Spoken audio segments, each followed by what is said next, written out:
Bismillahirrahmanirrahim. Assalamualaikum warahmatullahi wabarakatuh. Selamat pagi. Kali ini pembahasan tentang pembelian pada perusahaan dagang.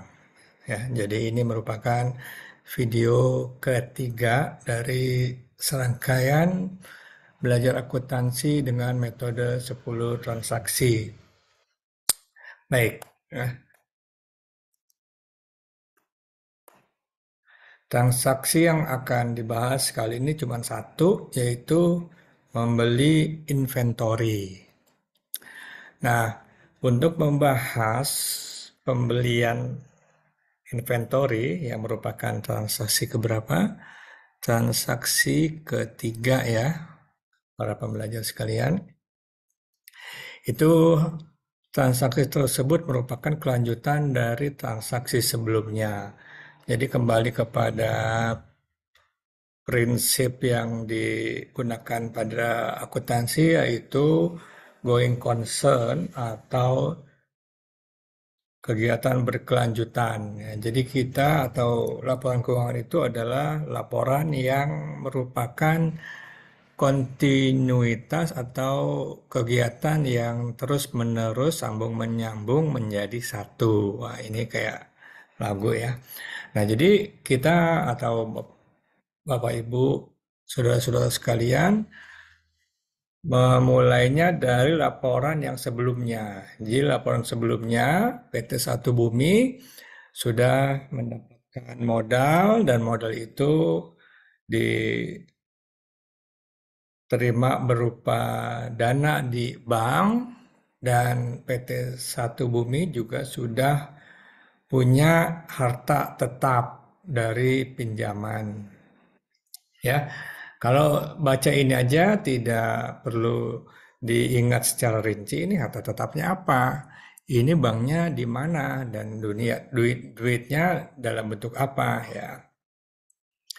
Jadi ini merupakan pijakan sebelumnya untuk transaksi yang akan dibahas. Oke. Nah, perlu dijelaskan atau ditekankan sekali lagi perusahaan yang bahas di sini adalah perusahaan dagang. Ya, jadi perusahaan dagang itu membeli barang untuk dijual lagi. Ya, jadi bentuk pada saat pembelian dan saat penjualan itu akan tetap sama. Jadi kalau sebelumnya PT Satu Bumi sebelumnya sudah beli mobil, ya di video sebelumnya itu niatnya atau rencananya mobil itu untuk digunakan sebagai alat kerja, bukan untuk dijual lagi, sehingga dibukukan sebagai harta tetap. Ya, jadi Bapak Ibu sekalian, para pembelajar, saudara-saudara, ini akuntansi itu tergantung rencana atau pembuktian kegunaan dari barang tersebut. Jadi para akuntan itu harus memahami apa tujuan dari pembelian barang ya yang akan dibayarkan atau yang akan diutangkan. Nah, kembali lagi ke perusahaan dagang. Jadi perusahaan dagang itu merupakan satu kegiatan yang sudah ditentukan atau difahami atau disepakati oleh perusahaan itu ya. Beli beras untuk dijual kembali berasnya. Jadi beli beras itu tidak diubah menjadi lontong ya atau diubah menjadi nasi ya atau beli sepatu jual sepatu ya. Beli motor bekas jual motor bekas. Jadi tidak beli duren untuk dibuat menjadi jus atau beli papan atau triplek dibuat untuk jadi lemari. Kecuali ada perubahan sedikit aja ya, misalkan beli beras tadinya 1 kuintal dijual ketengan menjadi karungan atau kiloan. Itu masih dalam pemahaman perusahaan dagang juga. Nah, transaksi akuntansinya ya. Nah, jadi kalau diusut ulang atau diruntut di tanggal berdirinya PT Satu Bumi, yaitu tanggal 13, 14, 15 ya, itu sudah terima modal dan kemudian sudah beli mobil. Nah, saat ini PT Satu Bumi ya membeli inventory. Jadi barang yang akan dijual ini disebut juga dengan inventory ya.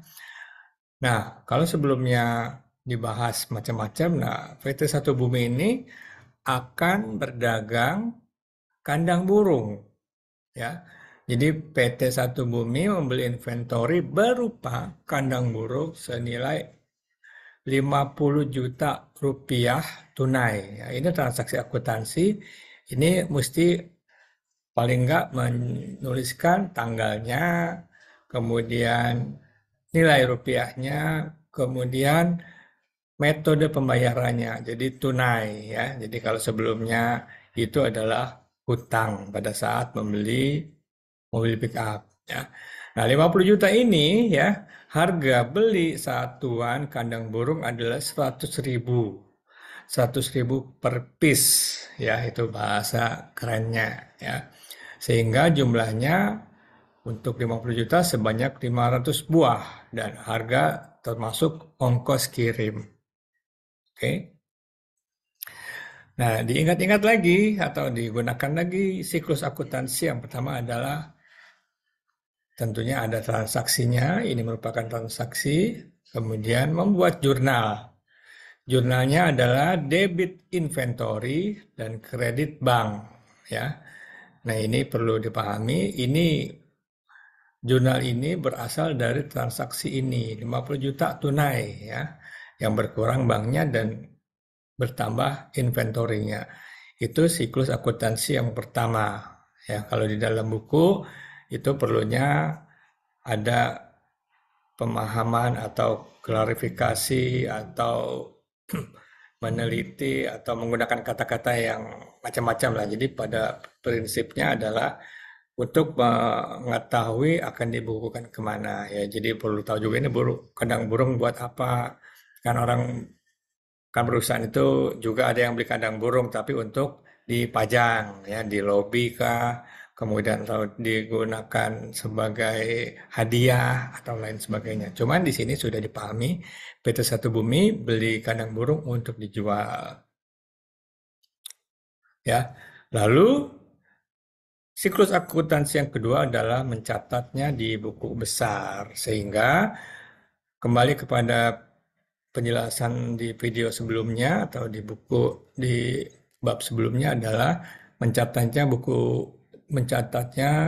di buku besar. Buku besar apa atau akun apa? Ya tentunya yang tergantung dari apa yang kita tulis, ya apa yang akuntan menuliskan di sini. Akun inventory dan akun bank. Ya, ini jangan terbalik. Kalau terbalik itu mengakibatkan laporan keuangan yang salah. Ya. Nah, di sini saudara-saudara sekalian bisa melihat ya, yang namanya buku bank kok di sini di bawah ya. Kok di sini di atas ya.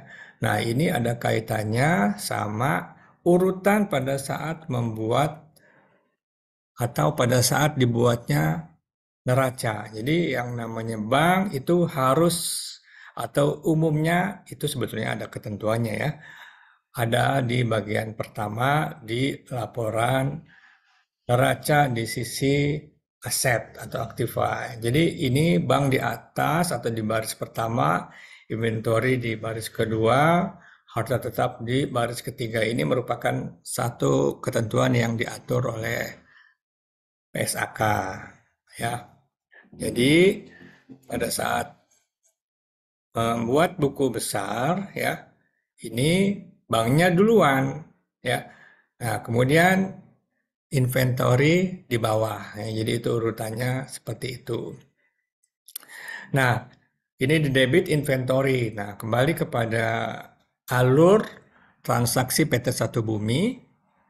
Inventory itu adalah transaksi pertama. Jadi kalau transaksi pertama ini bukunya baru ya, buku besarnya baru, sehingga pada tanggal 21 Mei ini baru ada transaksi pertama, ya, sebesar 50 juta di debit, dan di kredit itu banknya. Nah, banknya ini di kredit 50. Jadi ini dan ini. Nah, ini perhatikan ya para pemirsa, para pemirsa, para pembelajar. Ini buku bank bukan transaksi yang baru, ya. Jadi buku bank itu sudah ada transaksi sebelumnya, ya. Transaksi pertama PT Satu Bumi yaitu menerima modal saat itu tanggal 14 Mei, ya, menerima modal sebesar 90 juta, dan modalnya ini, ya, dan dana di bank ini lebih tepat ya, jadi tidak disebut lagi sebagai modal. Dana di buku besar ini 90 juta digunakan untuk membeli kandang, ya. Jadi ini pemahaman dari sini, dibayar tunai ini akan mengkredit akun bank atau buku bank. Jadi ini dikredit ya 50 juta. Jadi ini kredit, ini debit ya. Ini tidak dibaca seperti ini, tetapi bacanya di jurnal ya. Inventory di debit, banknya di kredit ya. Walaupun ini di atas, ini di bawah, tetapi ini yang menjadi acuan ya.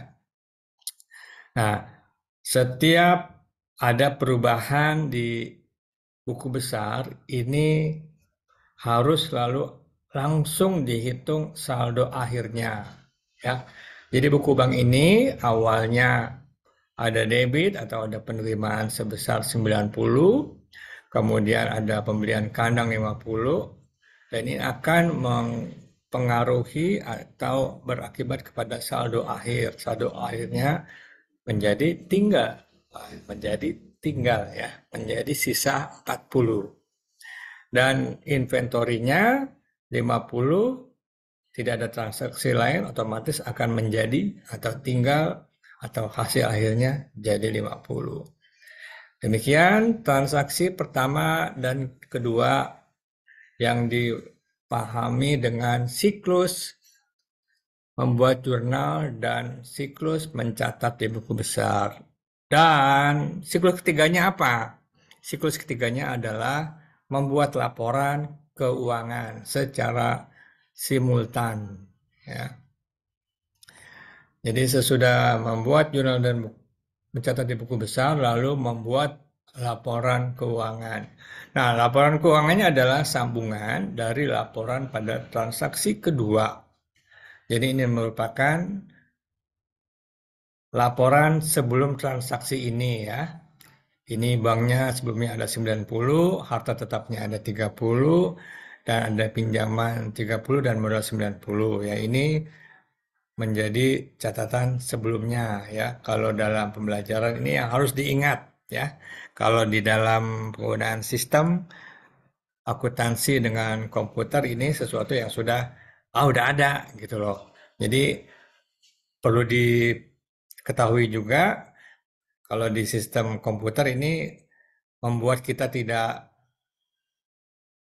perlu paham, tidak perlu ingat-ingat, tetapi udah ada gitu loh. Ini bahasanya susah untuk saya jelaskan juga ya. Nah, dari angka ini sesudah ada jurnal ya dan sesudah ada catatan di buku besar, banknya bagaimana? Inventorinya bagaimana? Akan berubah. Harta tetap gimana? Harta tetap tidak ada perubahan dan akun-akun lainnya juga tidak ada perubahan. Karena tadi banknya di debit, nah kembali kan? Banknya nah, inventorinya diapakan? Di debit, ya. Banknya di kredit. Nah ini harus diingat ya. Jadi kalau tidak bisa mengingat, tentunya ada catatan ya. Jadi neraca itu merupakan hasil dari pemindahan saldo-saldo di buku besar. Ya, tadi banknya jadi berapa ya? Inventorinya jadi berapa? Kita lihat. Ya, mundur. Nah, banknya jadi 40 karena 90 kurang 50 Inventorinya tadinya 0 jadi 50 ya. Ini yang tadinya ya.